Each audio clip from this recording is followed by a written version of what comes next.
why the intelligence agencies would be interested in this. There's an amazing book by Annie Jacobson called Phenomena. And she goes through the whole history starting from World War II and this sort of, famous Nazi interest in the esoteric and the occult and, mind control and psychic phenomena, all the way up through the end of, in air quotes, the end of these programs in the 90s. So the CIA is involved, but to be accurate, it's actually the DIA, so it's the Defense Intelligence Agency, and they're sort of like the Army's intelligence wing. They send this guy named Lieutenant Colonel Wayne McDonnell to basically do the exact same retreat that I did in whatever version it existed in 1983 when he went and wrote this paper. The conclusion of this report is that he is basically fully on board with it, and he thinks that there is real uses. The conclusions at the very end of the paper are absolutely insane. And even me, as someone who has gone through this retreat and, done these meditations dozens and dozens and dozens of times, even I'm like, what does that mean?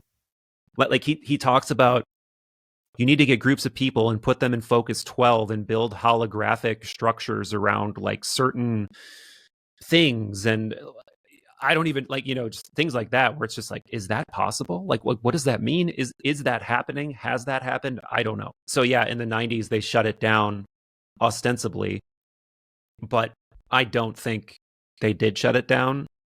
There even is some public kind of or parapsychology stuff going on, but I have no doubt that there's got to be this deep well of parapsychological research that never stopped. Michael Phillip is host of the Third Eye Drops podcast, where over 400 episodes, he's investigated the intersections of psychology, philosophy, and esotericism. His discussions cover platonism, idealism, UFOs, psychedelia, and much more, inviting listeners to explore the intricate tapestry of mysticism and the human experience.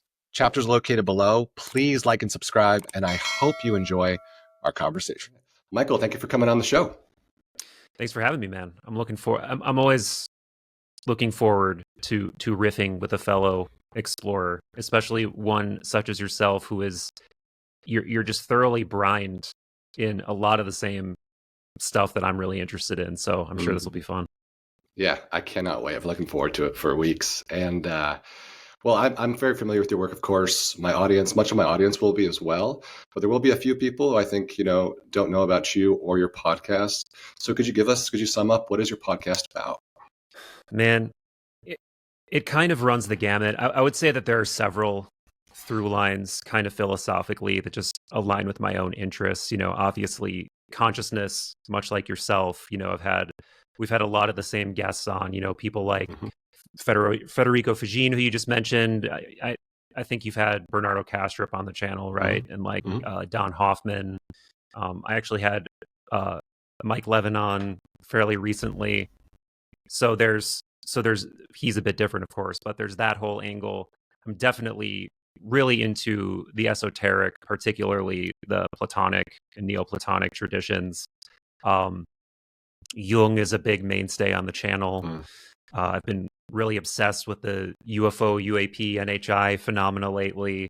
The whole history of psi and parapsychology.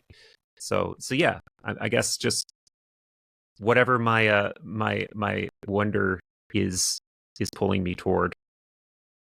Wherever it takes you. Yeah, I hear you, man. I'm a similar way, actually. I feel like sometimes when I try to describe what I do to people, like in the real world, it's like, I don't know, it's stuff I'm interested in, Like, yeah, right. I used to make basketball videos too. Like, doesn't make any sense with the other stuff on my channel, but stuff that I love and I put out to the world and kind of hone it as you go along. You're molding clay, right? And it'd be great to learn. So how do we arrive here? So like, what is the evolution? I know you were formerly Midwest Real. That was like the old version. Yeah, man. I don't even like to talk about it. That was that was just like my first. So that, I guess I'll get into that backstory. Like, I had been teaching English in Japan, and it was sort of like the first wave of these long form philosophical podcasts. And I started a show with like 3 other friends, and it was just like we all had like different visions and whatever, and it was just weird. And then that quickly dissolved and became just me doing it and figuring out how to do everything. And then I, hit the reset button not too long after that, and launched my own thing from the ground up, and that became Third Eye Drops. And I was audio only for a really long time. And then I made the jump to pushing everything on YouTube in the last couple of years. So that's sort of the really nutshelled version of it. But feel whatever you want to ask about. Yeah. Yeah. No, I mean, you've been doing this for, or at least you started 8 years ago. I believe. Is that right? Yeah. Timeline? Yeah. Yeah. Mm-hmm. And right. And so you started to build it up. And I've gone back and listened to some of those older ones. And those are some of my favorite interviews, actually. Thanks. Like Android Jones, like those initial ones. Yeah. Those are awesome. Those are up there with some of my favorites. And I actually wrote down a couple other of my favorites over the years, like Gregory Shaw. Was an amazing episode. Molly Adler. Love that. You've talked to Vervaeke a couple times, I believe. Listen to those as well. So, and I'll share in the description of this video some of my favorites. And so people can, who aren't familiar with your stuff can dive in and start there perhaps. But I'd love to hear from you. What do you would say are some of your most underrated episodes? I don't know about underrated, but I guess it's like there's these different sort of not even just vibes, for lack of a better term. It's like a very different vibe talking to like Kastrup or Don Hoffman versus like a close friend like an Eric Godsey who's been on the show a million times, or somebody like Molly who I'm close friends with.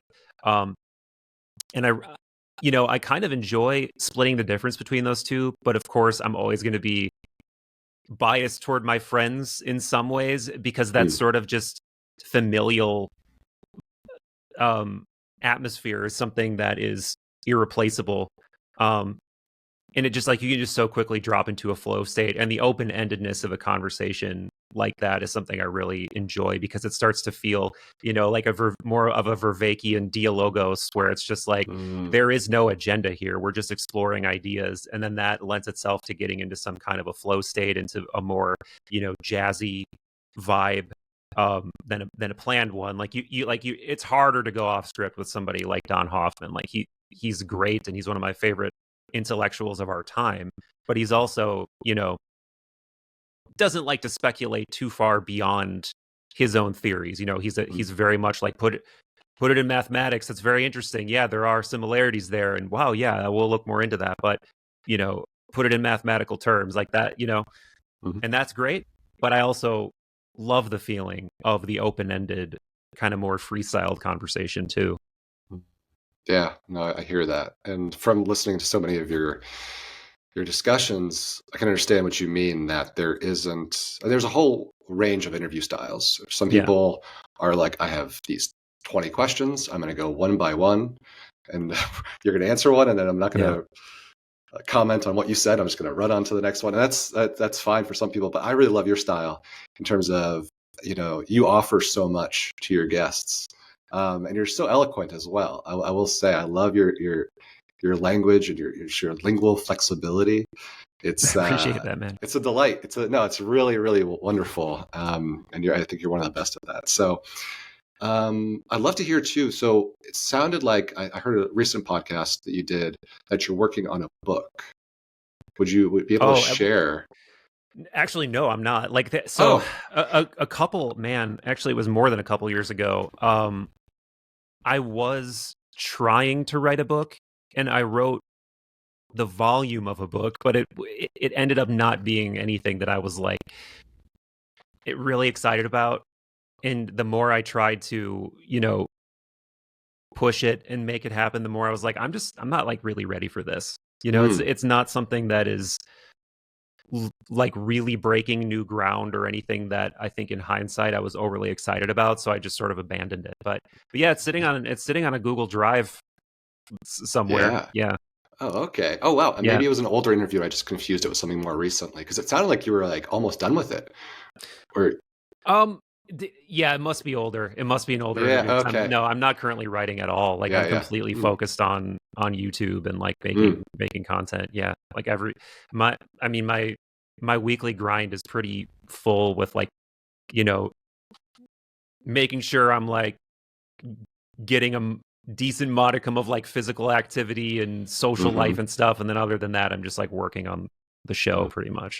Gotcha. Cool. Yeah. And I mean, I have so many more questions to ask you about like the podcast and sort of like the rebrand around Third Eye Drops, which was a while back. But maybe we could touch that at the end, because I think viewers and myself, I just like want to dive into the deep end with you and talk about some of the stuff. And if you could share maybe your journey into like, how did you get into interested in these areas of areas of interest, like consciousness, mysticism.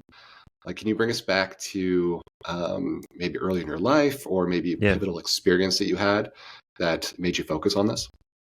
Yeah, for sure. I mean, there was no, Jeff Kripal has that book, The Flip. I don't know if you're familiar with that, but he's a scholar of religion at Rice University, but he has spent a lot of time studying the paranormal, near-death experiences, psychedelia. Like his first book was about Esalen Institute, so he spent a lot of time around that sort of like West Coast psychedelic spiritual milieu.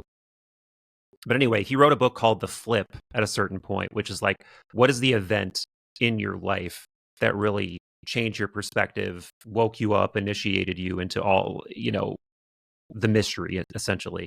And I honestly have to say that for me, there have been checkpoints along the way, but I can't point to one single thing. Like, I just remember always being compelled by big questions, questioning my surroundings, questioning why people were doing what they were doing. Like, I didn't grow up in a tiny town, but I grew up in a smaller city, like a 60,000 person city.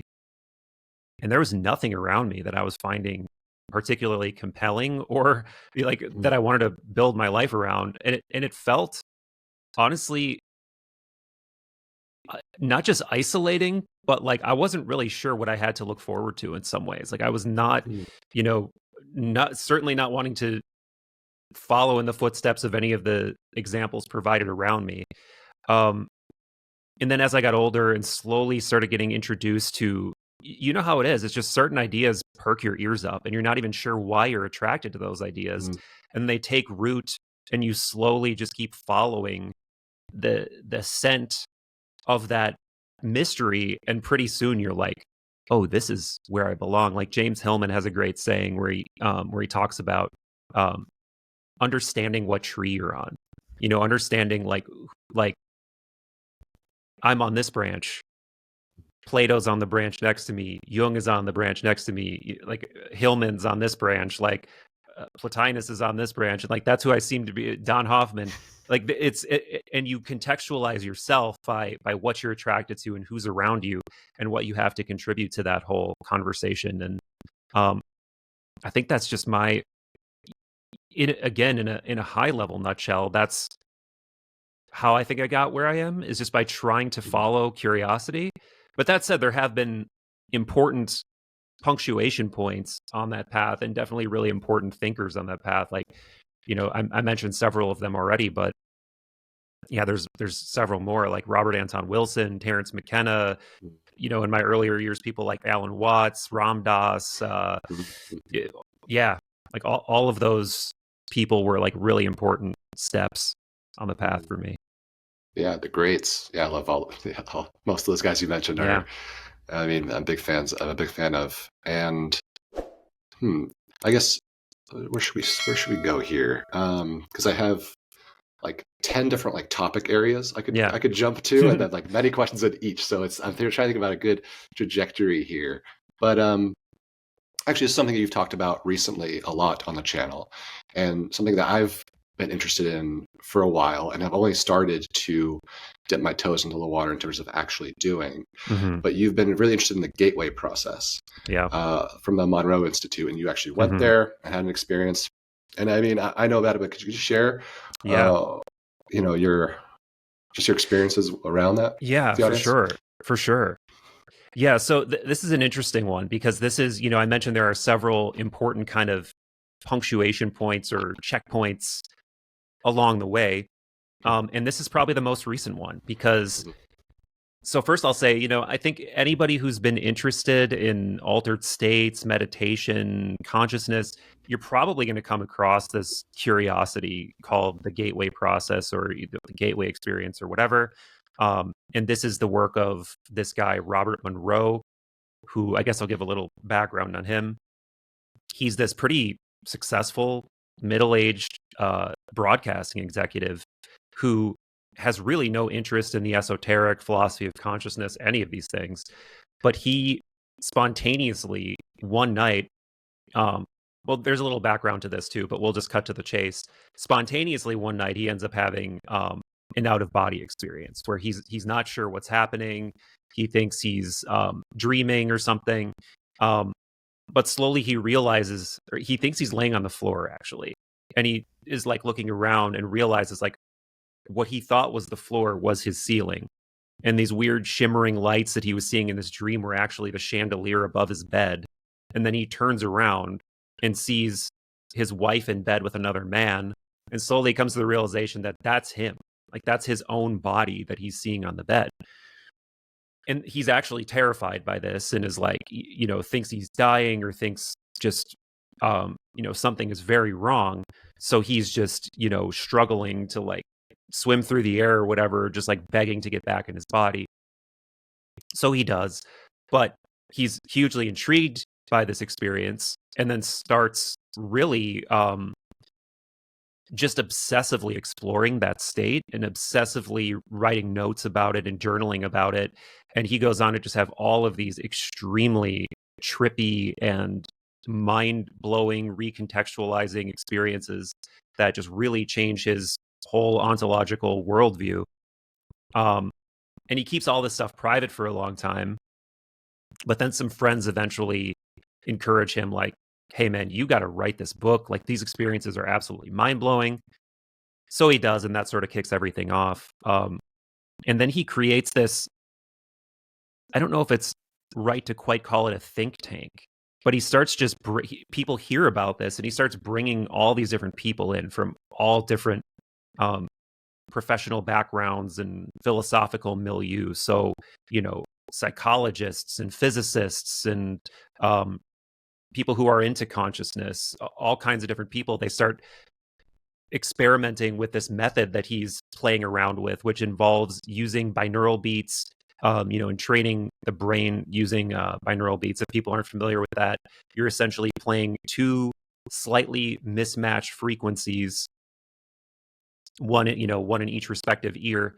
And then there's something the brain just apparently does automatically called the frequency following response, where it synthesizes the difference between those two tones so that you can actually entrain the brain with a sub-auditory frequency. So, in meditation, you're typically trying to slow your brain waves down, getting into like a slower moving brain state like delta or whatever. But those are actually sub-auditory tones. So if you want to entrain your brain with those tones, you need to create like the difference in hertz, essentially using that frequency following response method. So he's playing around with this. And then, there's other things that he's doing in there too. There's like some hypnotic and suggestion techniques he's imbuing in there. There's overt guidance involved in this as well. But he eventually creates this whole system of what he calls focus levels. Each focus level is this respective state of consciousness you're trying to reach. So I guess that's the sort of background on him in a nutshell and what his method is. There's way more detail, but I'm not answering your question directly of how I got interested in this. So I'll get onto that now. No, but thank you for giving that prelude. I mean, that's really helpful because not everybody, maybe half the audience won't have ever heard of it. So that's super helpful. Thank you. No problem. Yeah. And there's so much more we could get into. Like, there's tie-ins with the intelligence agencies and this whole really fascinating, formally classified history of how all of these agencies were investigating psi phenomenon and parapsychology and remote viewing and all of this stuff during the Cold War, and probably still are now. But so anyway, my own experience is like this is something I was always aware of, but I, like a lot of people, based on the comments I get, was sort of like, what is this? This seems sketchy. Like, this involvement with the intelligence agencies is weird. Like, I don't know about this. This seems kind of sketch. But as I started to hear stories from people I knew who actually went to retreats at the Monroe the Monroe Institute. Primarily, this guy I've become friends with, Chris Ramsey, who has an amazing channel called Area 52, where he investigates a lot of, psi phenomena and UFO stuff.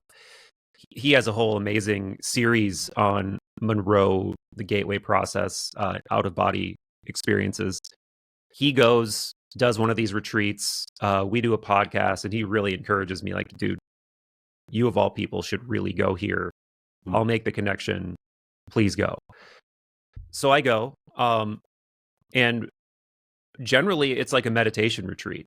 There is a fairly heavy social aspect to it, because it's basically you're either hanging out in the group or you're in your what they call check unit meditating. So the meditations are kind of what I described. You're putting headphones on. You're in a completely blacked out bed. You're listening to the meditation, which is usually in duration somewhere between 30 minutes to an hour. You're doing that 4 to 6 times a day. So it's the most I've meditated in my life. You're doing it for pretty much a week straight. So throughout this, you're gradually going up this ladder of what I was talking about before, these focus levels. So you start in focus 10, which is this tone and meditation that is supposed to get you into what they call the mind awake, body asleep state. Then the following day, you're completely focused on focus 12, which is an expanded consciousness state, they call it. Then the following day, you're in focus 15, which is supposed to be this state of going beyond time and space with your consciousness. And then the final focus level you work on is focus 21, which is supposed to be what they call a bridge between worlds. And then you're going down to do what they call a debrief, and everybody's sharing their experiences, and people are asking each other questions. And it's crazy, man. Like, there's a ton of synchronicities. There's a ton of just like really, especially for people like you and I who have, probably at least brushed up against a lot of different lenses, esoteric lenses, scientific lenses, psychological lenses. You can view all of these experiences from so many different angles. And it's almost hard to know, like, what to come away from it all with, like, what perspective. But the profundity of it is something that is it's difficult to dismiss, especially when, so cutting to the chase again, a lot of people go to this retreat with the express goal of trying to have an out-of-body experience, because this is what Monroe became famous for. I really was not aiming for that goal. But I, of all the people at the retreat, there were 25 people there, wound up being, I think, the only person who just stumbled into having a full-blown OBE on the last day. And it wasn't through skill. It wasn't through like really trying hard. I just stumbled into it. And it's absolutely mind-blowing, man. Like, it's absolutely visceral. It's undeniable. It's not like a weird dream where it's like you come out of it and you're like, oh, well, maybe that happened, or maybe no. It's like, man. It's like a smack in the face. It's like, falling down. it's like anything visceral and undeniable that's ever happened to you in your life. It's that real. So yeah, I've been blabbering way too long, but that's the gist of it. No, that's awesome. Thank you. That was wonderful. And you also went into depth on the experience on the Neon Galactic podcast with James Falk as well. So if folks want another, you're telling the story from that lens as well, but you covered most of the details. And does it feel, when you're out of body, does it feel pretty concrete? Like, does it feel like maybe you've had lucid dreams before, where the hardest part of a lucid dream is like holding it and not having it sort of vanish between, because as soon as you realize you're dreaming, you get excited and the whole thing usually just putters out. Is it similar to that, or is it kind of different? Yeah. So what's interesting, and this is where I think, if I were a skeptic, I would really just stick on this point. And I'll give my counter argument to this point at the end here. But you need to be in a state of consciousness that's very similar to a lucid dreaming state. And from my understanding, this only really occurs in REM. At least that's part of the theory. If you read this declassified gateway document, there's a whole section dedicated to why REM is important to achieve. And it's sort of a prerequisite before going out of body. And to boil it down, you essentially need to have the physical body offline. I forget exactly, they talk about the neurology of this a little bit. But basically, the physical body itself needs to be paralytic, more or less. And a little bit more about how this happened to me, and I guess this is how it happens for a lot of people, is I was in a strange lucid dream type state just before this happens. So I'm meditating, to give people an idea. I'm in this bed. The phenomenology of these experiences is really wide ranging. But generally, I would say, for anybody who's ever meditated before, imagine an extremely, extremely relaxed, deep state of meditation with a slow sort of manifestation of different mind's eye phenomena going on. Geometry, faces might pop in, weird ideas might come to mind. In terms of somatic sensations, you're having a lot of like warm, buzzy, kind of rushes of energy that are surging throughout your body. Excuse me. And this is something that they really encourage. Like, they encourage you to try to cultivate these sensations, because these are prerequisites also, apparently, to kind of waking up the second body or becoming aware of the second body. But anyway, so I'm in this meditation. I'm just really relaxed. Nothing all that weird is going on.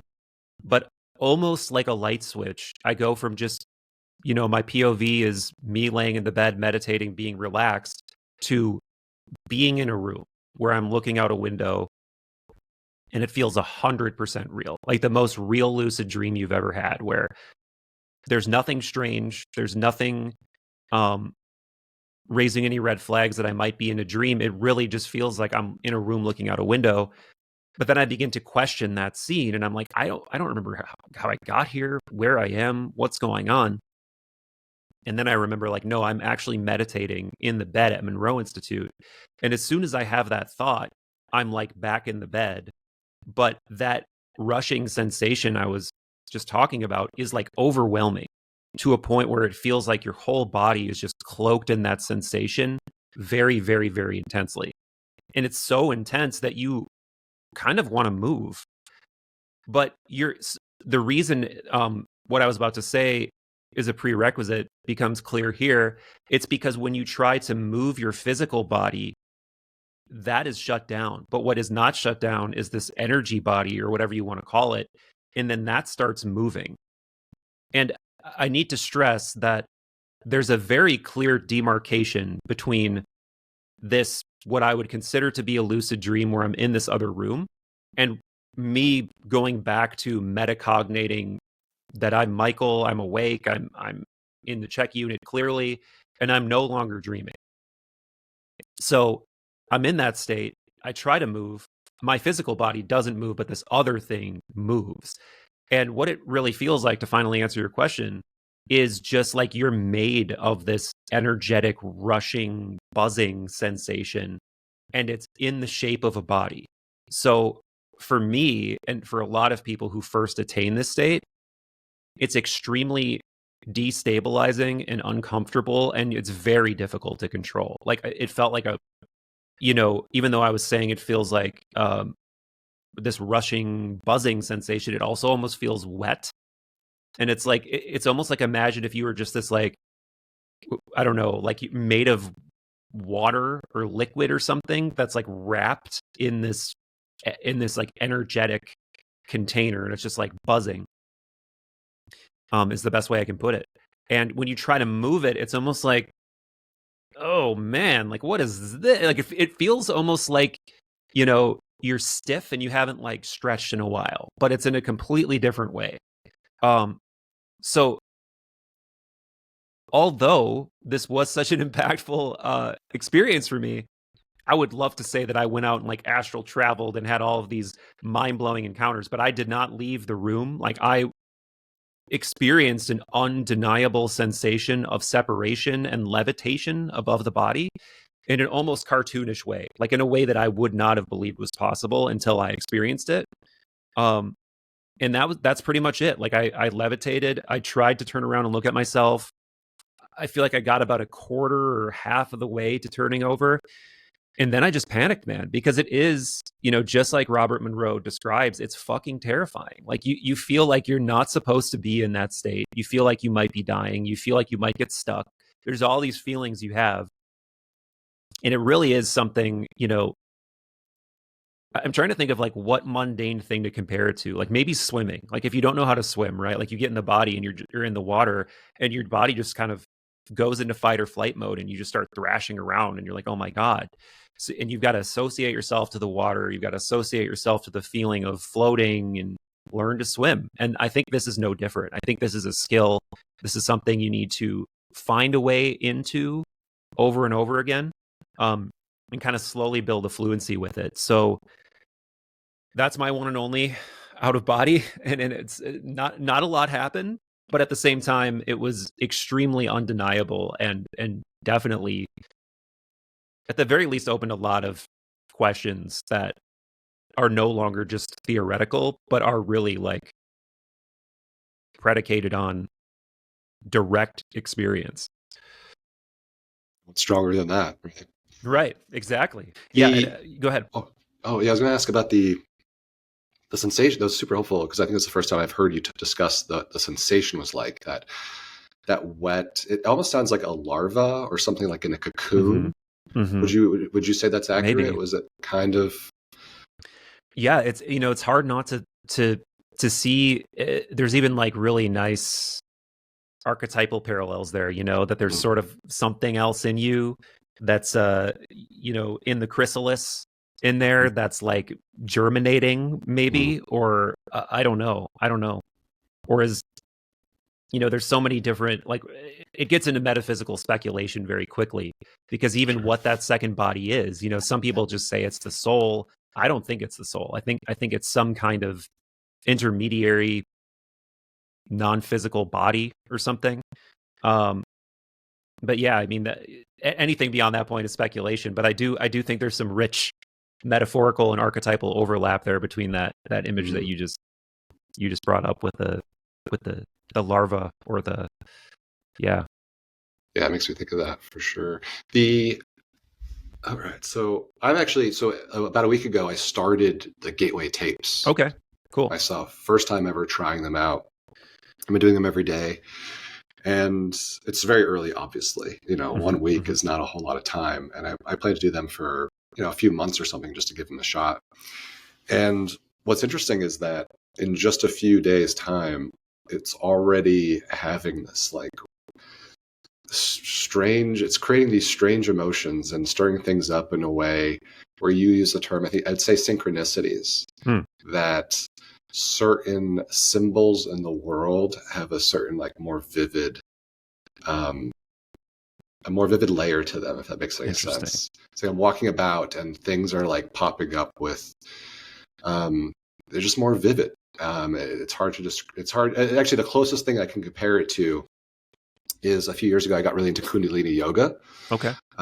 Which I'm not sure if you've ever tried it or if you've definitely heard about it, I imagine. Yeah. But haven't tried it, no. Yeah, it's interesting. It's a trip. I mean, I did it like 5 or 6 days a week for 6 months. Like I got really into it, 90 minutes a day at this great studio in New York. And it's sort of, you get kind of into this transcendental state when you're in it. You know, it's a lot of twisting and chanting and breath work. You're almost like your system's also an overdrive because you're kind of trying to hold all these things at the same time together. Like you're chanting in your head and you're moving and you're breathing at a certain rhythm and doing it in communion with other people, at least I was.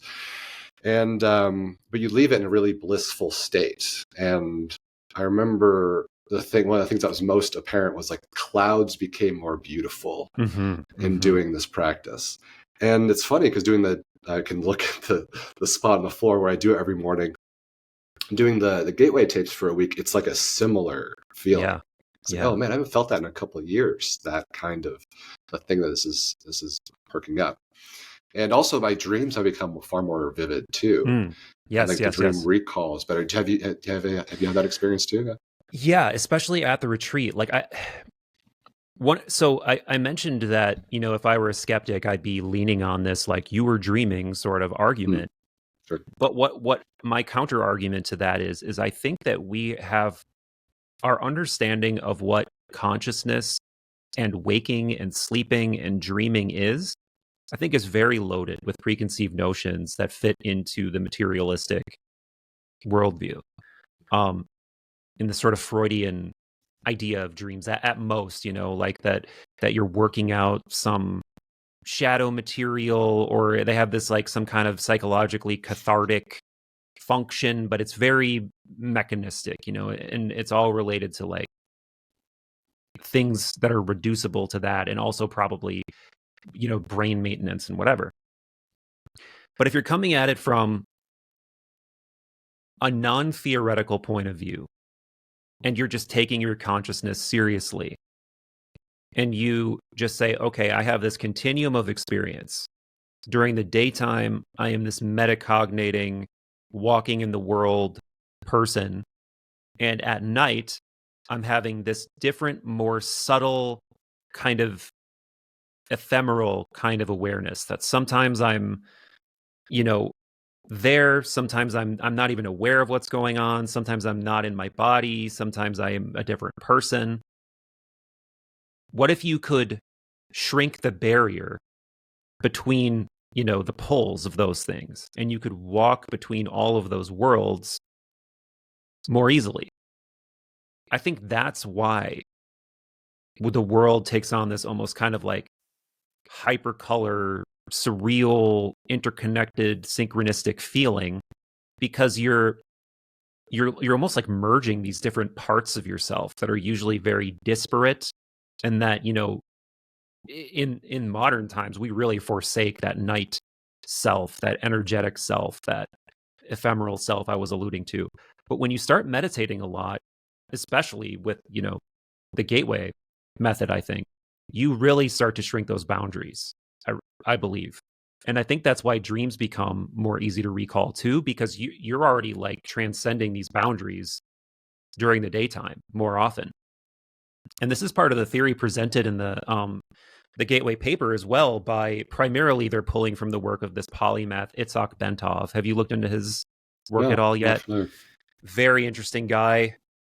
Also died under weird circumstances, which always makes, stories more compelling. He died in this really deadly plane crash in Chicago.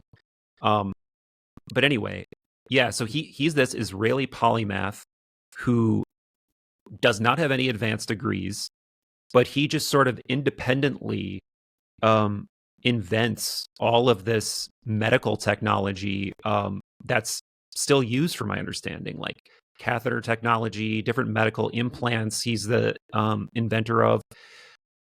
But he's hugely interested in consciousness, and he's hugely interested in basically all the mysteries of reality.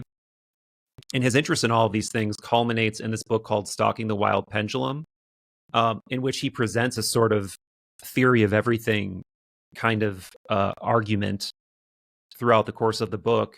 And it covers everything from, the technical aspects of this to consciousness itself. And he sort of marries all of it. And that really gets absorbed into the worldview and theory in this Gateway paper. And what he says essentially is that consciousness, you can think of it as like this oscillating frequency. And at the, the bottom, and there's a graphic with this that I can send you too if you want. Yeah, please. But at the very bottom and the very top of where those frequencies bounce, there's what he calls a clicked out state. And a clicked out state, it's funny because they just use this phrase colloquially all the time at the retreat, but they don't really fully explain the significance of it. And really the way they use it is like, if you fall asleep during a meditation, they'll be like, oh, you clicked out. And at first I was just like, okay, for some reason, why aren't they just saying you fell asleep? Yeah, sure. But what I came to realize is that this clicked out state is kind of like you are still conscious in that state. You're just not aware. And you slowly start to figure out how to become more conscious in states where you would typically be completely unconscious. And so I would imagine if you're doing this every day, you've probably fallen asleep, or you've probably what they would say clicked. How has that been going? Have you been falling asleep during the meditations? Or I have not. No, I typically do it first thing in the morning. Okay. So I like get out of bed and I'm already up for 10, 20 minutes, and then I'm on the floor. So it's very, very uncomfortable, but Gotcha. It is like flattens out my back, which is helpful. And I haven't even come close to sleeping yet. But well, if you ever do a retreat, I can promise you that you will probably fall asleep. Oh, I and bet. Some people are like, man, I really can't, and they'll be mad. And at least my instructors were like, no, it's okay. Like, you can fall asleep because that's actually part of it. And the reason it's part of it is because these meditations are working on different levels, and some of them are sub-perceptual levels where, again, you could fit this into a, some kind of deceptive, underhanded narrative, like they're programming you or something.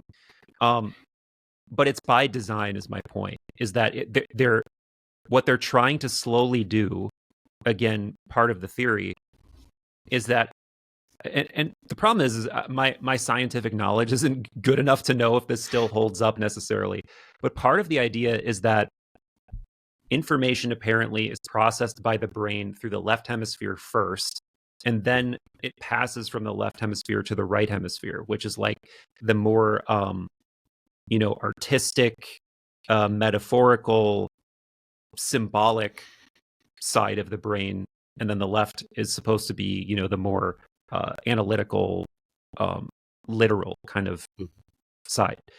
So what they're trying to do basically is slowly bypass the left hemisphere and get you into that more symbolic kind of consciousness state where things don't need to be literal. Like you start to reduce down your need to live in consensus reality.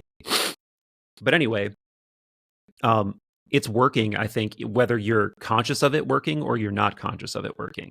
And I've had this weird thing happen a few times now where I am just completely, from my perspective, clicked out or asleep, but I will become aware again.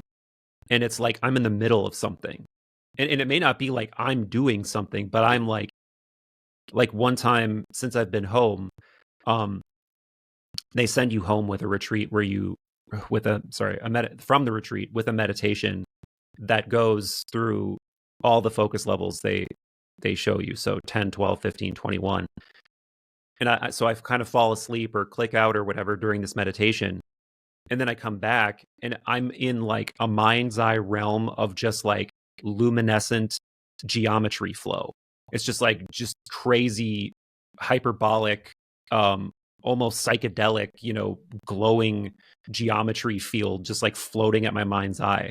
And I'm just like, okay, like, I guess I'm here. And I just was in that for like 5 minutes. And it was this beautiful, just like, I don't know what it was. I don't know what to call it or where I was. But my point is like, that started before I was aware of it starting. And I like woke up in the middle of it or started metacognating again in the middle of it. So yeah, this idea that you are conscious, but for whatever reason, your ego-based awareness of whatever's going on in those states is not online. But these meditations seem to be able to wear that line down.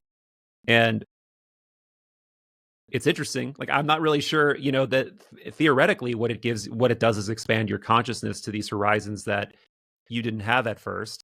But what's really going on there, I can only speculate.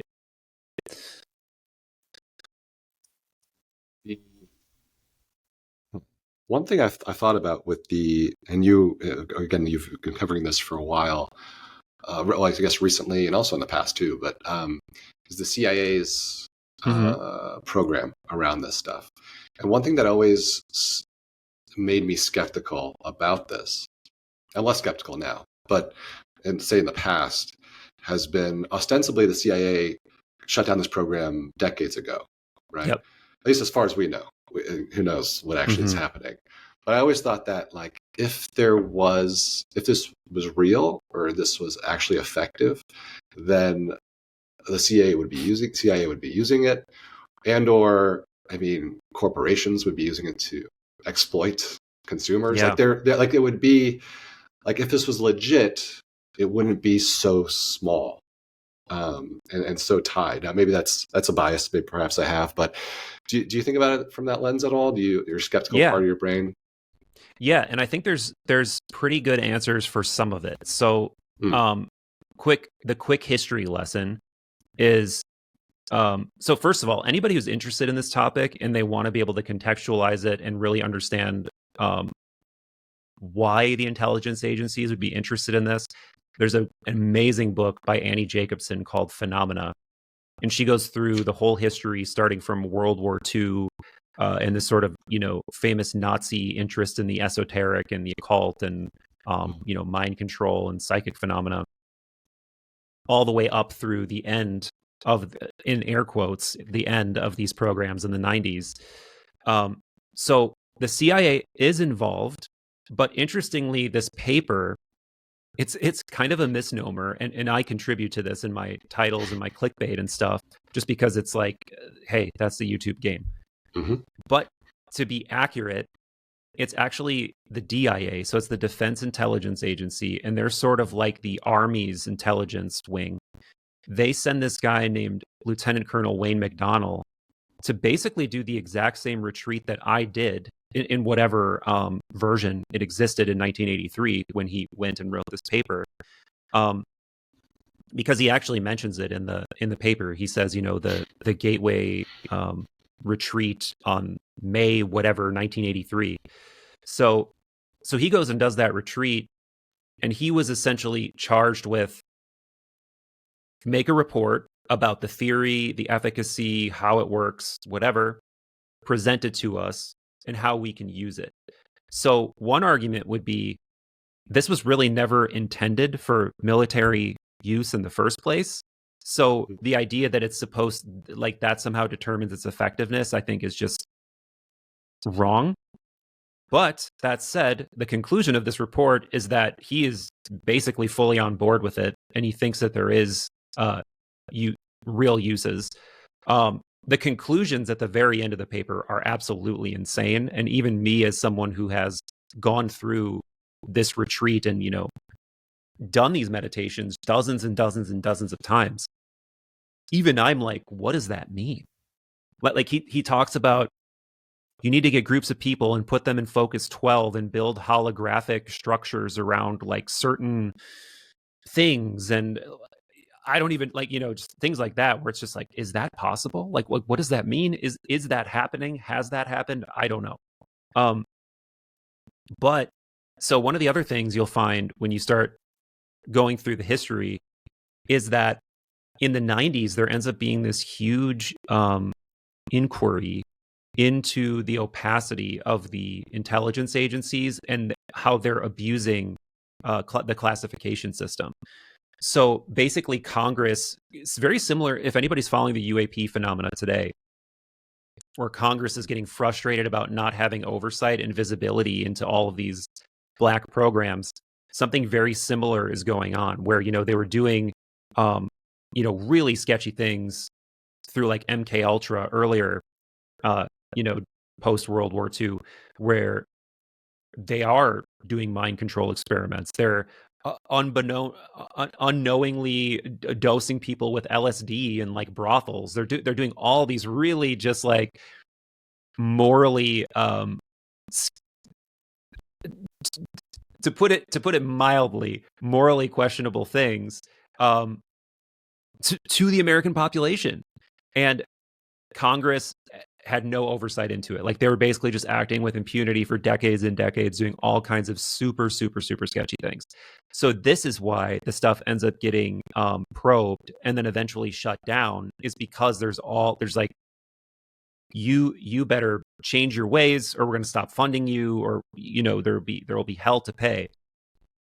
And these were an easy thing to put on the chopping block, right? Like, oh, psychic phenomena and studies, this is a bunch of nonsense. Like we'll hire a bunch of scientists to write a paper and show how it doesn't work, even though there's decades and decades and decades of evidence of it working, at least well enough that they were coming back to these remote viewers over and over and over again. So yeah, in the 90s, they shut it down ostensibly, but I don't think they did shut it down. There even is some public kind of or parapsychology stuff going on, but I have no doubt that there's got to be this deep well of parapsychological research that never stopped. And I think, are you following the UFO UAP thing at all? A little bit from the sidelines. It's not a topic area that, like, in my top 10, let's say, you know, Gotcha. of things that I cover. It is actually something I've reached out to a bunch of ufologists actually over the years, and have always gotten turned down. Which I've separately, I see it. I believe in signs, and I believe, you know, synchronous, you know, those kinds of things. So I take that as sort of maybe this is not an area I should be just diving into, you know, if I can't get access to it, if there's like this pushback, you know, strangely enough, it's like, it's like kind of interesting. And I reach out, and I'm pretty careful about who I reach out to. Like usually it's people who have already done interviews with channels around my size or even much smaller. Yeah. And I'm like, why are you not even getting back to me, or just rejecting me outright? And also I did a video on the Fermi paradox last year, maybe. I forget when I did it. It was my most disliked video ever on my channel. So I was kind of like, maybe this isn't something I should be. So I mean, that's more from like a professional sense. But even in my own personal kind of interest level, it's also been something where a bias of mine that I've been like skeptical about generally. And I'm starting to come around on a little bit more so from actually something that you've delved into on some of your podcasts, more from like a psychospiritual perspective, like the way Jung saw UFOs as like a modern mythology. That's kind of how I'm more interested in it. Yeah. But why, is there something recently that you that's a great way? Or? Yeah, that's a great way to red pill yourself, baby. Once you get in there and you open up those doors. No, and you're right to be skeptical. You're right to have trepidation, because it's a house of mirrors. It's a chapel perilous. It's one of these things where figuring out what the true north even is, or what Occam's razor is in a lot of these cases, is like, you know, it's impossible to ascertain. But the reason I bring it up is because the biggest sort of development over the last few months has been this new whistleblower coming forward named Jake Barber. Jake Barber is this former special forces guy who, you know, he's got all this documentation proving who he is. All these other people have come out saying, yes, he is who he says he is. A big part of his story is a psychical part of the story. And he claims that there are basic, and this sounds so far-fetched to people who like have not been, you know, associated to these ideas. But it sounds so much less far-fetched when you know this history that I've been alluding to, that people like Annie Jacobsen cover in that book, Phenomena.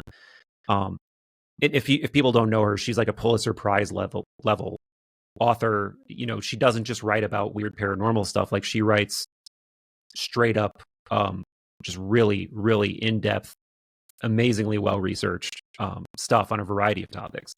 But anyway, one of his big claims is that there are teams of what he calls psionic assets that these intelligence agencies and military contractors use.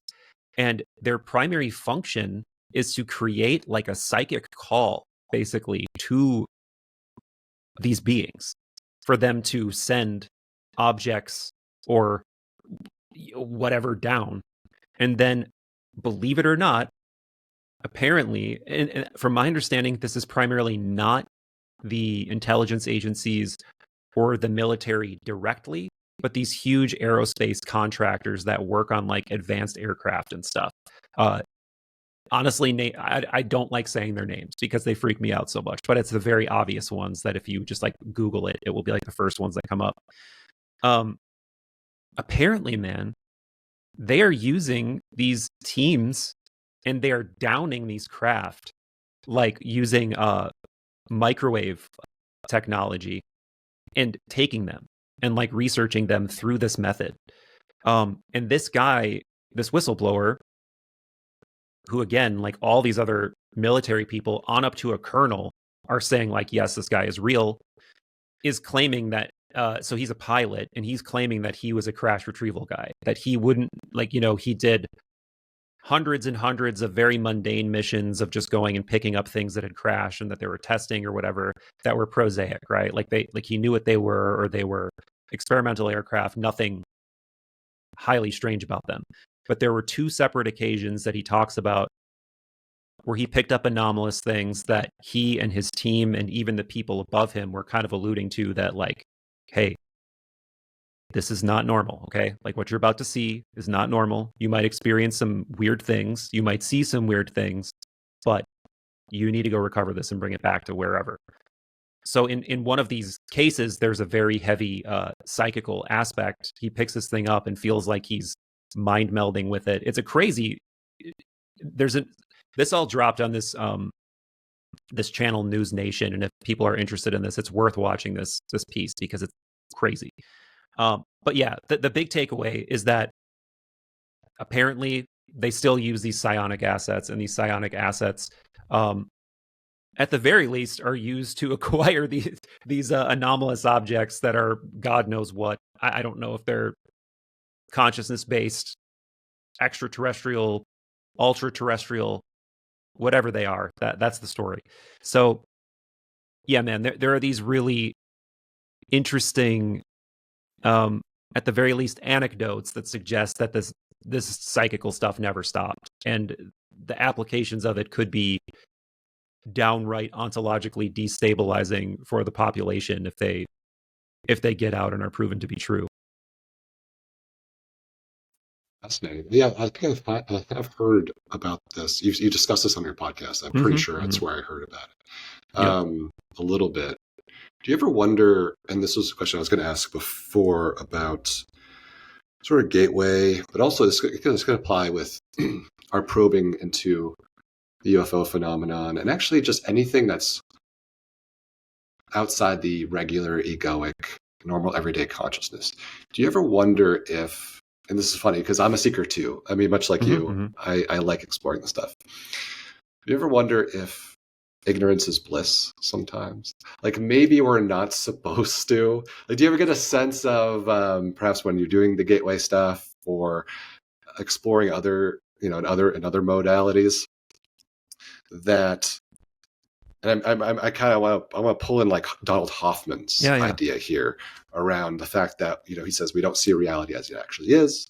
We fabricate this illusion, this fiction that's optimal for fitness, for our survival, our reproduction. Yep. And so I wonder, sometimes it's like, man, are we biting from the tree of knowledge? And like maybe we're better off not knowing in a way. Like one of my favorite scenes from the movie, I'm sure you've seen it, The Matrix, is when Cypher is like eating the steak in the steakhouse, and he's like, ignorance is bliss. And I wonder, like, man, sometimes should we lay off a little bit? Do you ever get the sense? I mean, obviously, I imagine you're going to say no because it's more fun to look into the deep end. But do you ever wonder in the back of your head, like, should we be probing? Yeah, I think with certain things more than others, because it's like I think that there's a golden mean, right? Like it's not like you can definitely go way too far down the rabbit hole. You can definitely melt your brain. You can definitely completely just ontologically untether yourself and lose your grounding to reality. But speaking of the Matrix, man, I mean, this is exemplified in the blue pill, red pill scene, right? It's like, to me, like completely choosing that blue pill path is just something that I wouldn't be able to live with. And even I think being Cypher and going back to eating the steak, man, like, I don't think most people listening to this could honestly go back. Like once you know something, Pandora's box is open, man. Like you know that there's this, things you didn't know before, and possibilities are out there that you did not have knowledge of before.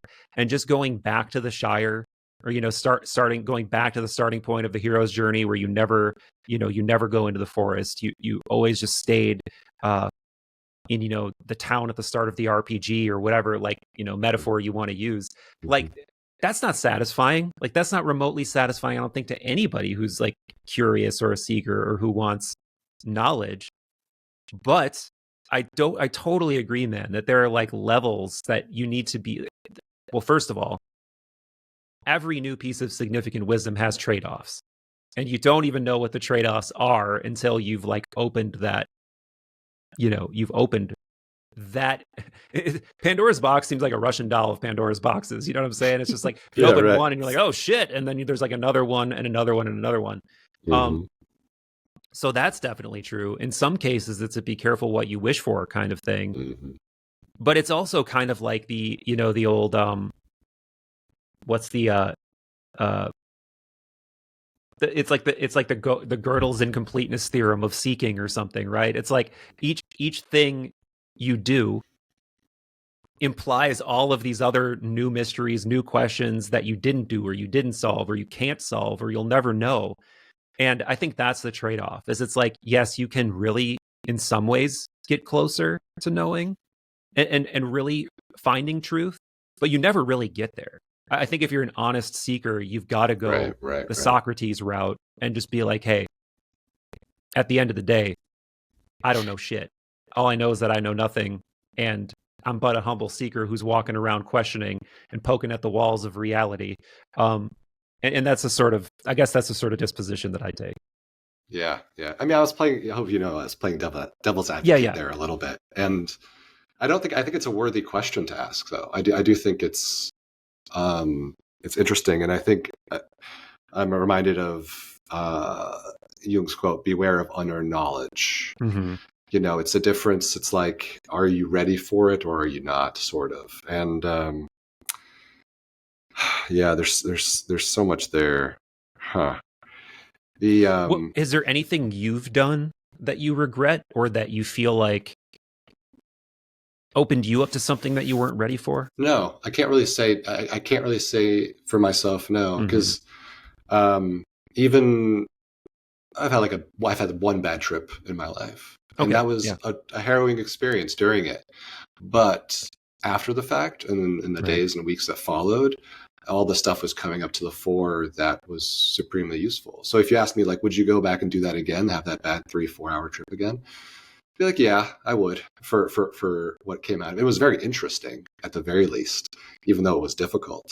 I'd say it's probably the case for a lot of people, a lot of events in their lives where you had maybe periods of intense suffering or something, but you got through it and you gained something from the experience. So yeah, that's a good question. Was there, I'm curious now that you've brought up psychedelics, were those in any way catalysts for you in leaving your day job and pursuing this path, or were they just more of steps along the way? Yeah, it's a great question. It's funny because as interested as I am in psychedelics, I probably have only done them like a handful of times. Yeah. No more than 5 times. And it actually was not a catalyst for leaving the world behind, leaving my job. Actually, and it's funny because I've never discussed this on the channel before, on either on interviews or on my explainer content, that, in 2019, I left Google, a very lucrative job there. And I was, and no fault to the company at all. They treated me very well. And it's like a little corporate utopia over there. At least my experience was very positive.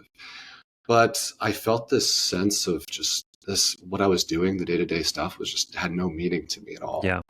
Even though, despite liking my coworkers and generally liking my managers and liking my clients, I was just like, man, something's not right here. And it had been the case for years.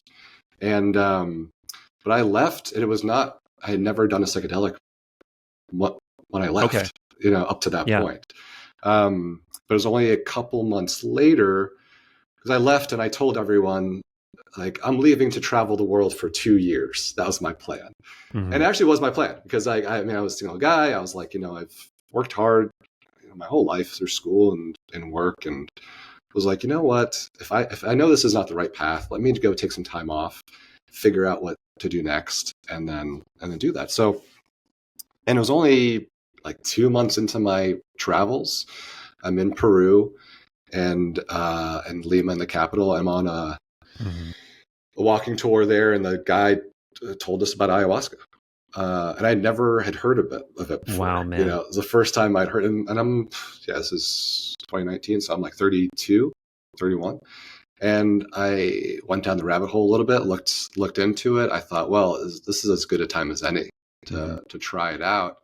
And I prepared for it, and I had the time and space to prepare for it, which was awesome, that I could kind of ease into it, do the dieta, meditate, kind of really get my vessel in a good spot for it.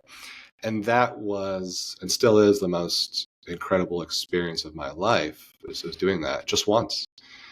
And that opened me up to like all of this. And interesting. Yeah. And it brought me back to, I was very religious growing up as a Catholic, raised Catholic, and Catholic school. And we went to church every Sunday. And I, on my own, also just dove into it headlong in high school and college, and was just super devout. And that fell away, that got challenged, and I lost that sense of connection to the source or to God. And I missed it, I was just like wandering my 20s, just lost. And that experience opened me up to, oh my God, there are levels beyond. There are dimensions beyond. There is a spiritual realm, and it's absolutely there. Like, there was maybe a 1% skeptical part of me that's like, maybe not. Maybe there's some kind of biological, totally reasonable evolutionary explanation for it. But it was like you use the term like incontrovertible. Like, you're shaken by the ineffableness of the experience. Like, it's so powerful. And so, you really jumped in. Forgot your question, but I was asking if they were catalytic for you, and they weren't catalytic. It sounds like in leaving your job, but they were in another way, and they were for me too, for sure. I think like you reach the, no matter what. I think this is true of any kind of tryptamine substance, that they're all different. Like ayahuasca is very different from mushrooms, whatever, but they're also not completely different. They get you in this state of seeing things from angles you didn't even know you could see them from. They open you up to channels of information you don't normally have access to, and your just perspective on everything can change in a way that is like just cannot be described through any report. Like, it has to be experienced firsthand. And it has a way of making your ego and all the things you're normally concerned with very small and just like almost nonsensical. Like, I have memories of like sitting in my living room, looking around at all the stuff I had accumulated and like the clothes I had on, and like the way I, just like, oh, look at that little guy with his stuff, like it's just it's like those kinds of experiences that just make you, so, it's critical of your own ego and question what you're doing with your time and the things that you're worried about and like why you care about this stuff. And then you start to, I think naturally, a lot of people in these experiences start to think of cosmic questions, start to think about the earth, start to think about their place in the world. And this can lead to what, Jung calls like a mana personality kind of delulu-ness, where you get this sort of God complex, or you think that you're chosen.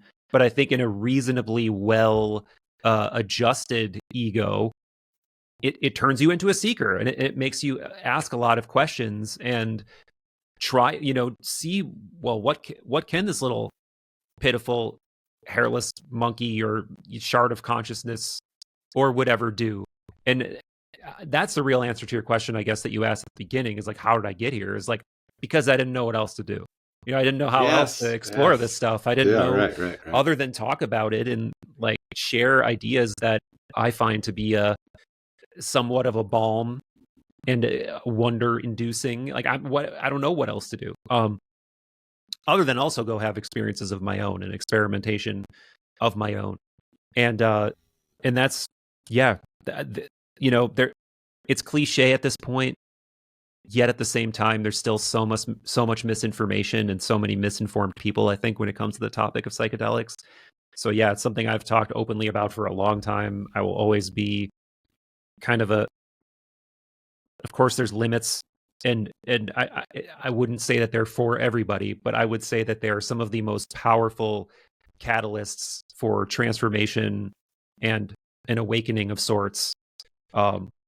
Because there is no maybes, there is no subtlety. It's like requisite dose, and it's guaranteed effect, unless you have one of those real weird brains of like, apparently there's a few % of people they don't work for, but I'm not one of them. Yeah, same here. And do you get a sense? It's a broad question, but feel free to add in specifics. But this is what I've felt using them just a handful of times, just a few times. But that it's like all the information coming at you or that you're receiving. That's like they just kind of like remove a few filters. Yeah. It's not like going to the other side of the world or something. It's like all of the things you're feeling and experiencing are there all the time, and you're able to see them. Do you have a similar experience or something different? Yeah. I totally agree. Yeah, I think you're turning up. So one of the best explanations I've heard is essentially, the Huxleyian reducing valve kind of idea, is that like, the brain is actually, partially at least, there to reduce information down to what is salient to you. And it sort of parallels Don Hoffman's ideas in some way, but Don goes the whole way. He's like, none of this is real. Like nothing you perceive with your senses is for real. It's like a computer desktop that you're interacting with so that you can survive. But yeah, this Huxleyan idea of the reducing valve, and that psychedelics kind of turn down the effectiveness of the reducing valve so that you can see more of reality. I totally agree. And I think that also explains some of the anomalous, or what some people would call like hallucinatory elements of the experiences too, because there's some kinds of information, I think, when they go through our channels of perception, that we just don't have a really good way to present to ourselves, because they're like right at the limit, or they're just beyond the limit of what a human can conceive of. And I think this is an area where people can definitely get into waters they're not ready for, or at the very least, that they're not going to take away as much knowledge or medicine from as they could. Because it's like, for instance, like let's just say you've read a bunch of Jung. You're going to come away with certain kinds of knowledge and understandings and takeaways from those experiences that somebody who never read Jung would. Or like, let's say you've read some of the Platonists, or you've read whatever, each one of these lenses unlocks new ways, new takeaways from situations like this, where if you do these things at 18, 19, and you don't have like a decade plus of going down all these rabbit holes, you're not going to come away with nothing. Like you may come away with actually the exact same conclusions or feelings. Your resolution is just going to be blocky. You're just going to have very clunky language and ideas around it. So I'm not even saying don't do it if you're not in that situation, but I'm saying I think the combination of the two is where, the philosopher's stone appears. Is like when you've really done a lot of work and you're dedicated to seeking, and then you have experiences like that. It's just, treasures. But anyway, yeah, I totally agree that it seems like these are oftentimes information streams that are there that you just don't have access to. Like, for me, I get synesthesia like pretty reliably. Like I'll usually have like ambient music on or whatever. And yeah, I'll just get these sweeps of light. Like if someone plays like a chord or whatever on a synth, I'll just get a big like sweep of light that goes along with that. And I know some people have that naturally. So yeah, that's just one example, but there's so many other things, man. Like there's, your whole, it seems like for me too, the divisions between senses kind of start to melt away where you feel so deeply, like everything you're feeling, you just feel with this deep, deep, all encompassing detail that you can't on a daily basis. And it can be really overwhelming, of course. Like it's very intense, but yeah, it's the juice of life, man. That's for sure. It is. Yeah.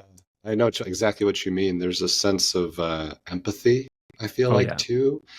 And I actually think, and I've, in the moment and even post, thought like, man, I just wish I could feel that tapped in all the time. That it wasn't just on a few occasions. Why can't I just be that way? Yeah. And it makes me wonder too, like, why is it that it's the ego, ultimately, it's the illusion of the ego that I'm just so attached to.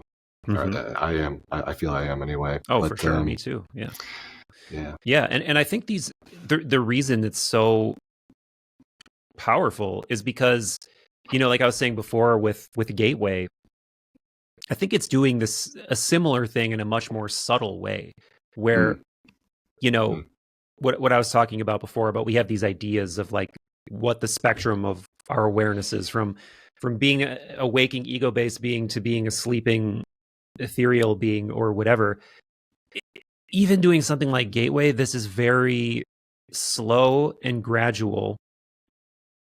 Where doing a psychedelic, it's just like, as soon as it kicks in, it's just like, I sometimes use the example of like if you're carrying something really heavy and your hand gets stuck in that state, and you put it down, you're like, oh, you got to kind of do this. It's like you don't even know what you were carrying or what that was until you let it go. And psychedelics is kind of like ripping the ego bag out of your hand. It's just like, whoa, I didn't even know I was holding on to that thing. Like I just got so used to that calcification of the way I am that I forgot that I'm not that thing. And it's really, really hard to put that down without that kind of a push in our day and age. Like, is it possible? Of course.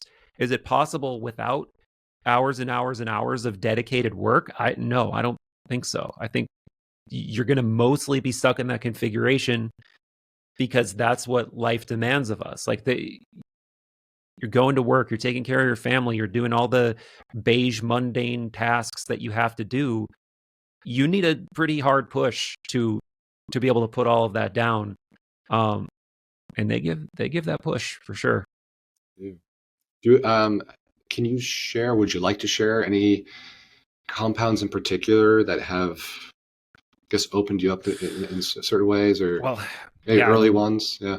Really any of the major ones you commonly hear about. I mean, the first one for me was psilocybin for sure. Like, like that was the one I've had the most experiences with, and some of the more intense ones. I mean, ayahuasca for me was also the most challenging and most intense. I was going to say before, man, like you jumped right into the deep end with that one. I know. And I mean, of course, like dosages vary, concoctions that people make vary, so it can be on a huge spectrum in and of itself. But for me, at least, that was the most intense experiences I've had personally. But yeah, I'm not sitting here saying like, hey, everybody go take a heroic dose right now. Be very respectful, be very careful, do a lot of research. If you're taking a SSRI, you can't take them without getting off of it. Like there's a lot of considerations and a lot of research that should be done before going down that path. But it is a powerful one for sure. And you've spoken with Rick Strassman. Yeah, a couple times. Yeah. And yeah, I also had the privilege of speaking with him over the summer. And he told you also the story, I'm sure, his first and only, I believe, DMT experience, seeing the aliens in the fiery waterfall. Mm-hmm. What do you make of these entities? That's a fun question, man. Yeah, it's a fun question. I have not had so even for how much I talk about it, I always want to be, I don't say enough that I haven't had the full breakthrough DMT experience, but I've had very, very strong heroic dose experiences with ayahuasca and other things. So I can't speak to that specifically, but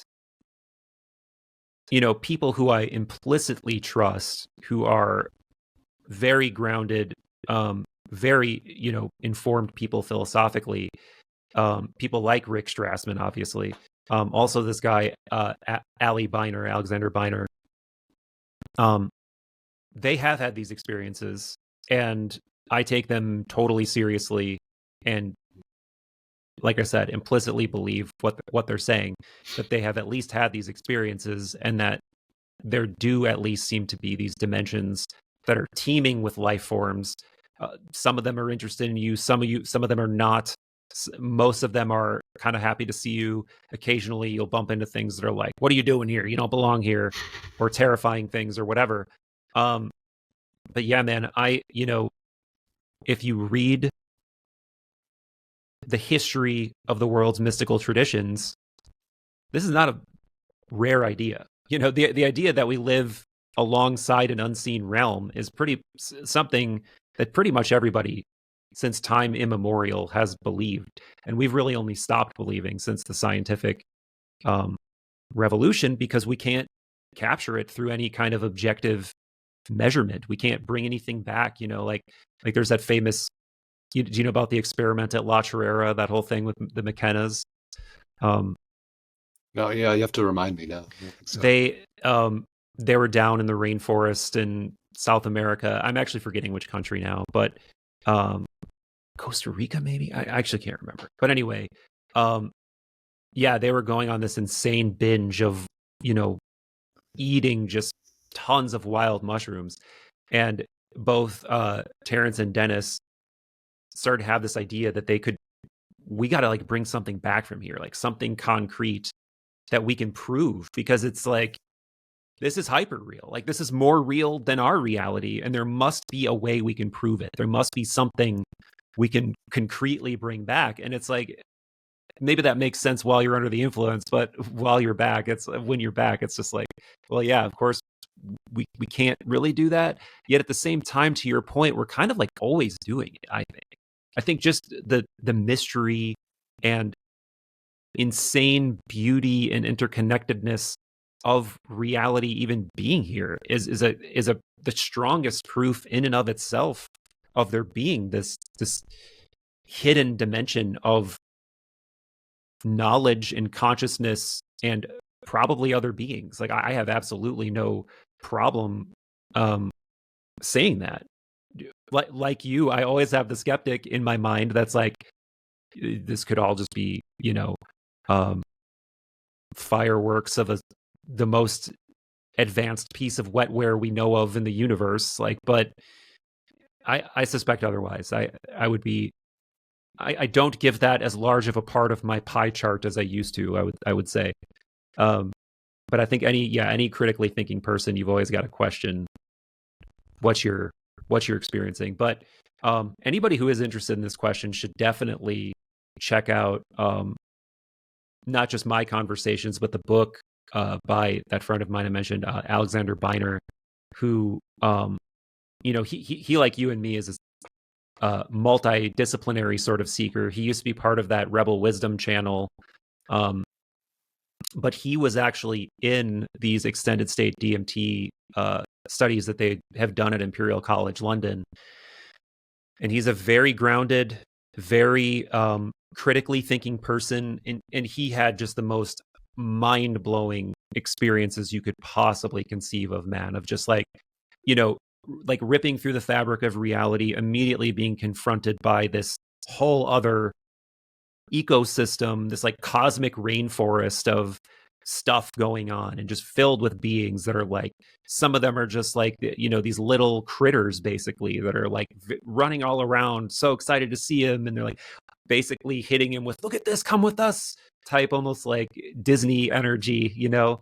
And then there's like these massive cosmic whale like things that don't even care that he's there, and there's like terrifying spider just, he does an amazing job of telling these stories and bringing this stuff back. He talks about it in his book, The Bigger Picture, which is sort of like a combination of his own experiences and exploring the kind of, you know, Vervaekian meaning crisis from a multitude of angles.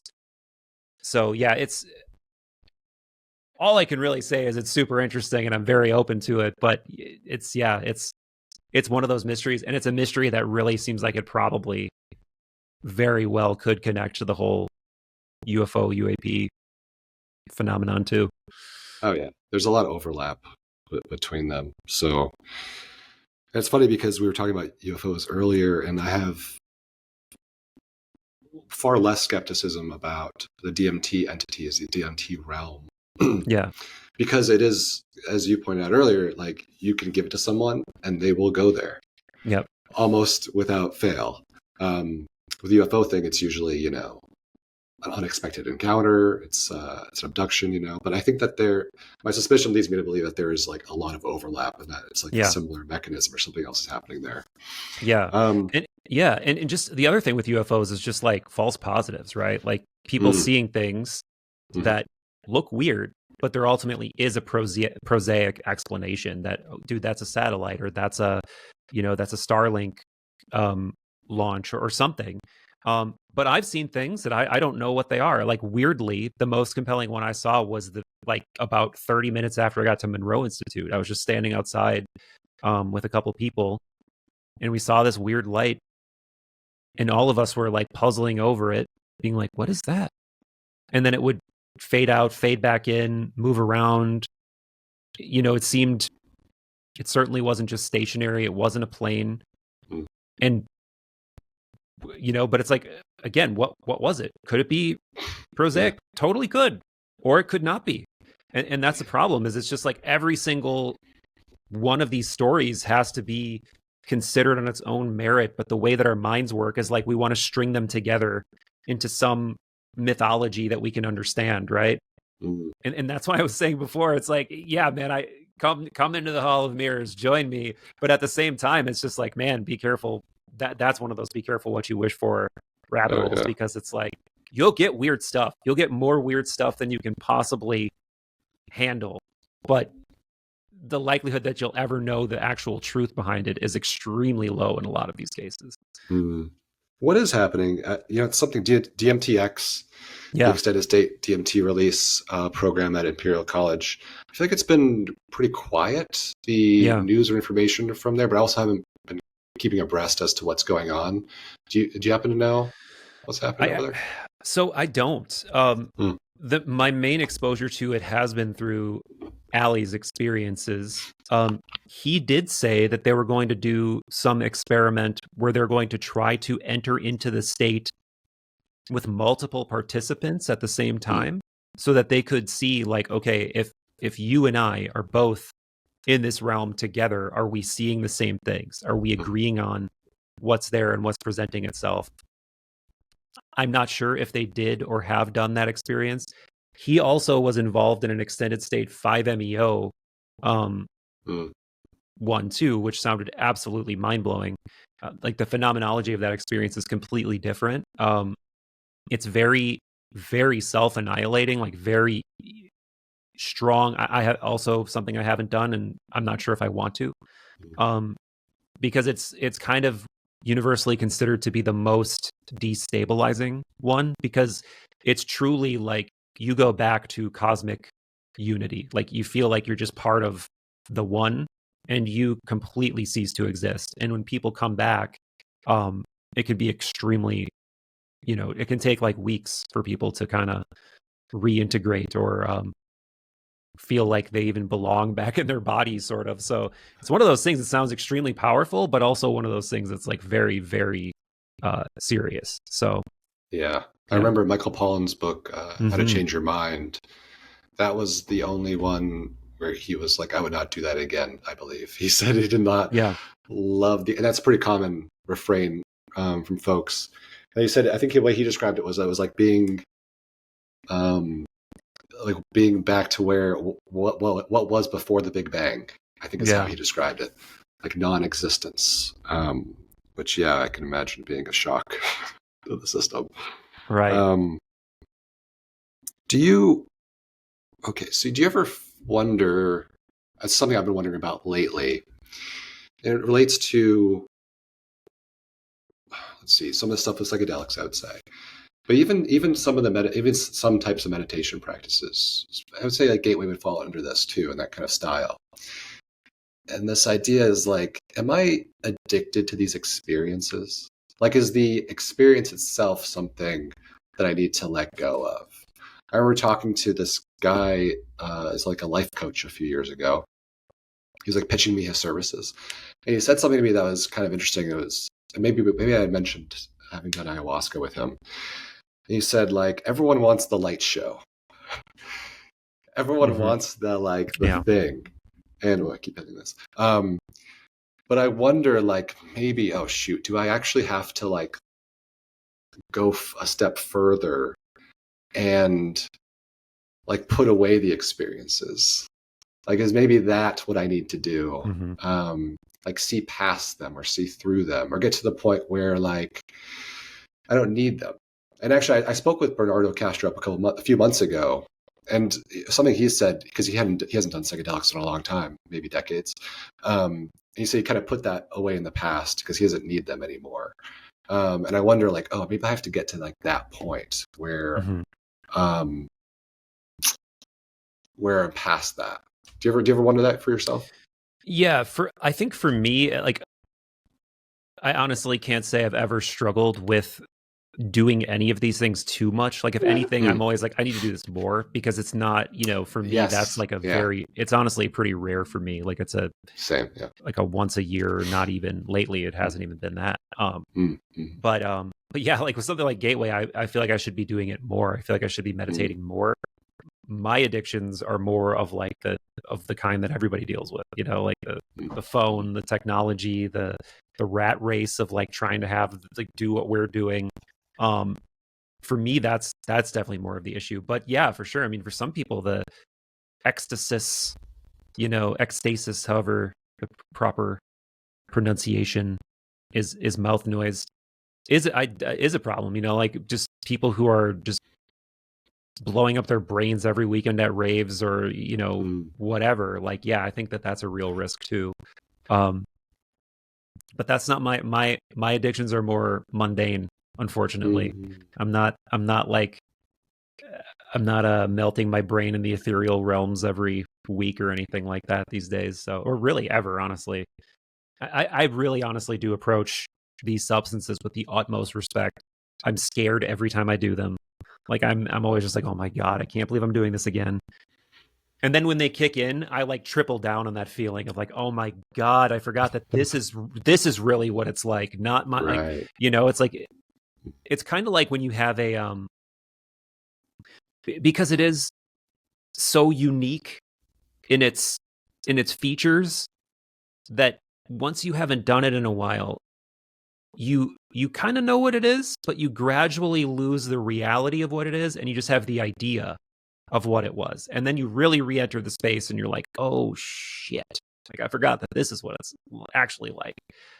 So I feel like that every single time. There's always that like, whew, here we go. It's not something I do lightly. Yeah, same here. Yeah, it's something you said before at the beginning of that was, I feel like I need to do this more. Like I feel like that for myself too. It's like, it's been on my to-do list for a long time. Like I should dip my toe in the water a little bit because it's been forever since I've done XYZ. Yeah. And I do think less is more. It's in my opinion. People might disagree, but for me anyway, my experience, like less is more with this kind of stuff. And I think it's a funny thing because it's one thing I kind of ask the experience every time I do it, which has only been a few times. But one of the first questions I ask is, why does it take, and I guess I get it's a loaded term and it's a lot of reasons behind this, but why does it take a drug to feel this way? Right. You know? And I get that that's loaded societally and everything. But I wonder, like, why is that the ingestion mechanism for this experience? And that's just a curiosity. But, you know, as you've said many times, this whole experience is absurd. So, like, there has to be a way, there has to be a channel for it to happen. And it seems to me, from my experience, from my research and stuff, it seems like this happens either just spontaneously. You know, it can happen like it happened with like Federico Fagin. It's happened with some folks. It can happen spontaneously, and that's, well, you can't plan for that. You can plan it and do it, you know, if you can find the stuff, or do it with a therapist perhaps. Or it's like the long and hard road of like oftentimes daily kind of practice and working your way up to it. And the way I'm so inclined, it's like I feel as though that's the more earned path. You know, it's like, oh, that's the path I feel like I need to do, because if I get it organically, for some reason, I feel like it's going to be better. But I'm not sure that's the case. Like I'm even skeptical of that idea. Yeah. I mean, I've had a couple of those just on the natch too, for sure. You know, of just I remember there was one specifically where I was like walking around my college campus, and I just had this like deep, sudden sense of awe for the sort of like shimmering, perfect interconnectivity of reality, and just how there is this orchestra as far as any of our perception, not just built in, but through microscopes or through telescopes. It just never ends. And all of it perfectly harmonizes with itself in a way that abides by every, you know, law of physics and mathematic equation. And it just hits you, you know, it just hits you in such a like deep, oh my God, felt revelatory kind of way. And then of course you're back in your mundane, like, oh shit, I got to go to class, or I got a parking ticket or whatever. But yeah, I mean, I've had some of those moments too, definitely. So I think in some ways it does require an exogenous molecule, but it doesn't necessarily. But also these things are all different, right? It's like even every strain of mushroom's a little bit different, you know? It's like, but they're all, I don't know. Like, I mean, I don't really care that much about words, but some people are just really hung up on words like drug. I mean, call it a potion, you know, call it a tonic, call it a reality enhancing decoction or something. I don't know. Like, I think we need to play with our language around some of these things if that's people's hangups, you know. I agree. Yeah. There aren't too many words that give a knee jerk like for me at this point. Like I don't care. Like drugs, God, whatever. Like I'm okay with whatever word. Yeah. Yeah. It's more of it says more about the culture and the society than it does about the thing. You know, it's like, and I think I'm a teetotaler usually. I usually abide by the rules and don't break things. But I think it's more, this feeling of like this illicitness that's associated with it. And I get it. I mean, a lot of people have that association. I mean, probably most of the public does, until you do it yourself. And then you kind of realize, oh, wait, there's more here. That means, much like Michael Pollan discusses in his book. Right. So yeah, it's interesting. And I want to actually, I wanted to sort of talk to you a little bit about deception. Because that's a topic, it's an area I've kind of been like wondering about. It has to, I guess, illusion can also be used as a word around here. But do you feel like deception is a good term to use for either this reality that we're experiencing or or even like what these compounds are kind of giving and taking from us. You mean deception in the like macro sense? Like, is this world that we perceive a deception, or is it something specific? I don't know. Yeah, like more in a macro sense. Yeah. So when I think of that, I think of this more sort of like Gnostic worldview, where there's like something that is purposely hidden from us in a kind of malevolent way. And I don't go that far personally. Like I really like the Plato's cave sort of interpretation, where it's like, yeah, we are in a lower dimensional slice of reality, akin to, the people in the Plato's cave allegory looking at the shadows on the wall and thinking that's real, until through whatever set of circumstances you gain the ability to turn around and see what's casting the shadow. And then you leave the cave, and then you see the stars at night, and you see the sun, and you see the truth. I think it's more like that. I think we're here through some set of unknown circumstances that actually, if there is a deception, it may be a self-deception, where that's what Plotinus, the Neoplatonist, thought. He believed that we accidentally basically wound up here, like that the true self, the undescended self, is what he called it, is our sort of true state, and that is this state of transcendent consciousness that we truly are.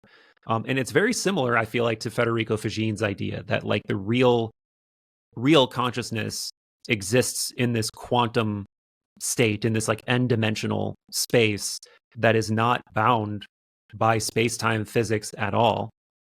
Yet we as physical beings are this sort of like being that straddles, like we're connected to that thing, and we have deceived ourselves into thinking that we're not that thing, but we're this physical thing down here.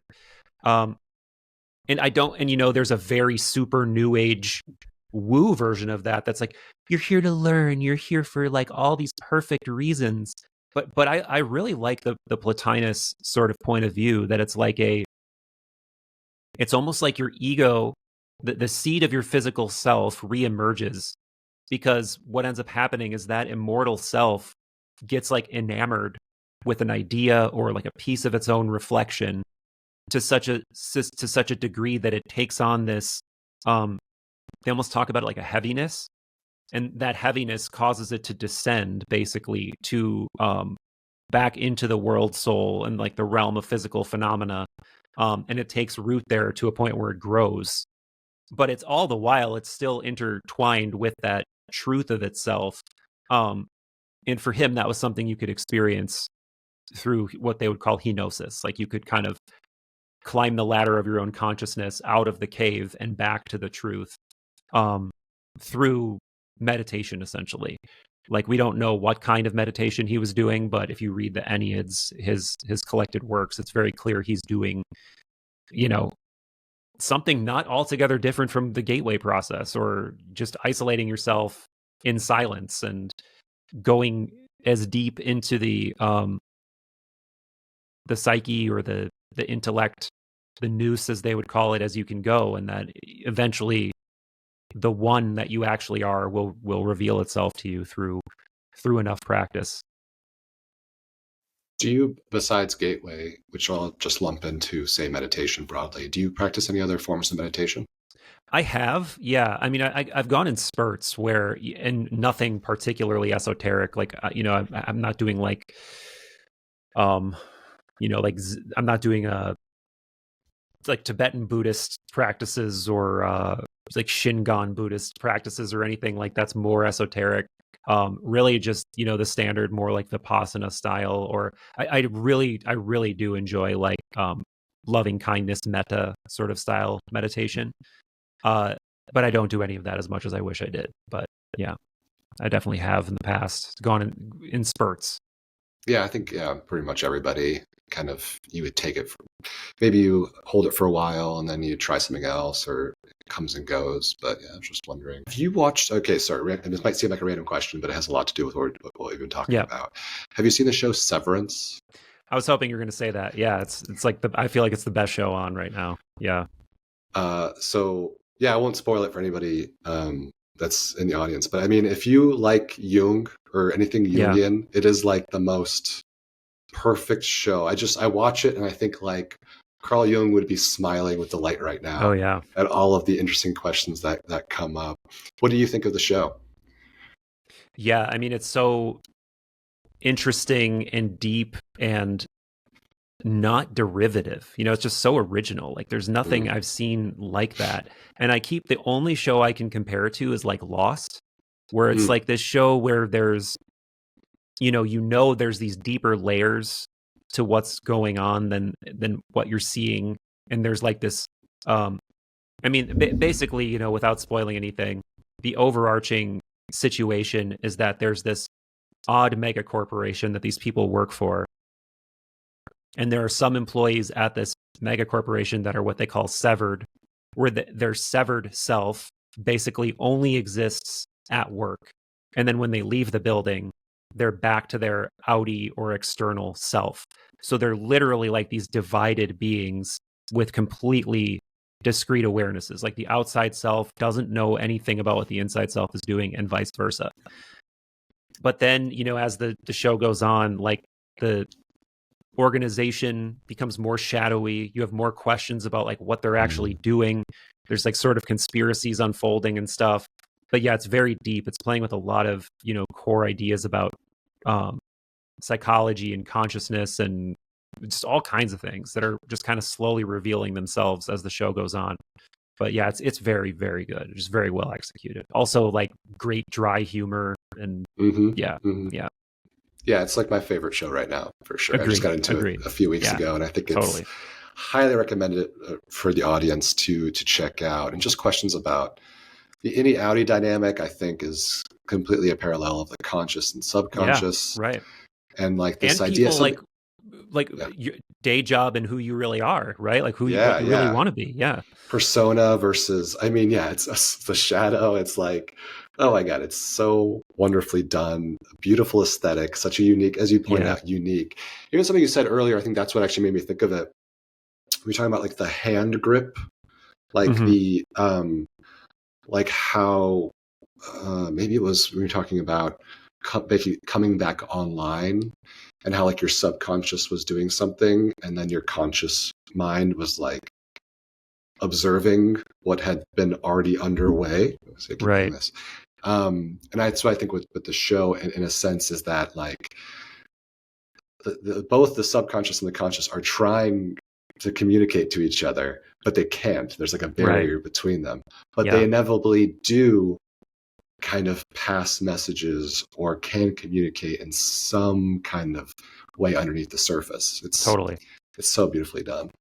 Yeah, and the reason that's so nebulous is because it's done very metaphorically and symbolically and indirectly. Like people who are into Jung, I don't know if it's Jung that said this or another Jungian analyst or author or whatever, but the inevitable question is like, why isn't my shadow or my subconscious just direct with me? Why does it have to be so esoteric? And it's like, well, because that's the language it speaks. It speaks the language before language. It speaks the language that's always been there, which is the language of archetypes and symbols and, metaphorical qualities that are trans or pre-language, and we have to like meet it halfway, like there's no, it's not because it wants to be deceptive, it's because that's just its nature. And you can totally close yourself down to it. You can just pretend it's not there, and that's the blue pill option. Yeah. Are there any other say favorite, could be recent or even going back, TV shows, movies, books that you would like to share with the media? Putting me on the spot. There definitely are, but I'm just like drawing a blank right now for some reason. Yeah, I'm sure I'll think of like 5 when we get off. Okay. Yeah, I'm totally I like to ask like questions right like that, sort of, especially as we're kind of like wrapping up ish. It does come to mind. Do you game at all? Yeah, a little bit. Yeah. I really love the Persona and Shin Megami Tensei series, which is like they're like these Japanese RPGs that are like highly influenced by Jung and Western esotericism. So there's always like a big Gnostic theme to the game. Like you're basically like a normal high school student in most of the games, and then you get initiated into this unseen realm where basically all of these angels, demons, fairies, all this other stuff exists in a sort of collective unconscious space that you can go into. Wow. But then there's this like demiurgic presence kind of over the top of the story, and usually it's this sort of like basically like going from being a mundane high school student to like killing God basically is this sort of like story arc. So it's like the big hero's journey, unveiling all the various masks of reality type storyline. So obviously I'm into stuff. I'm super into that. Into that stuff. Oh, I've never even heard that series before. It's cool. It's track cool. it down. Any other games? Any other video games? Oh yeah. I mean, like other stuff too. That's not grandiose in terms of its symbolic depth. I mean, like though Elden Ring actually is another one that consumed a ton of my time, which does have really deep lore, but you have to like work for it. It does not do any exposition to explain anything to you. It's like you've got to watch lore videos after the fact, but it's like there's deep alchemical references going on, and just like it's incredible. Yeah, the game's a masterpiece. I mean, as anyone that's played it will say, so hard, so difficult, but worth it. Yeah. Okay, let's see. So I could ask you so many more questions, but I know we're way over time too. So I want to like sort of get us wrapping. Yeah, I do need to go to the bathroom soon. I feel like we're getting close to a good wrapping point anyway. So wrapping point. Was there anything else that you wanted to share with the audience? Anything? What's cooking right now for your channel?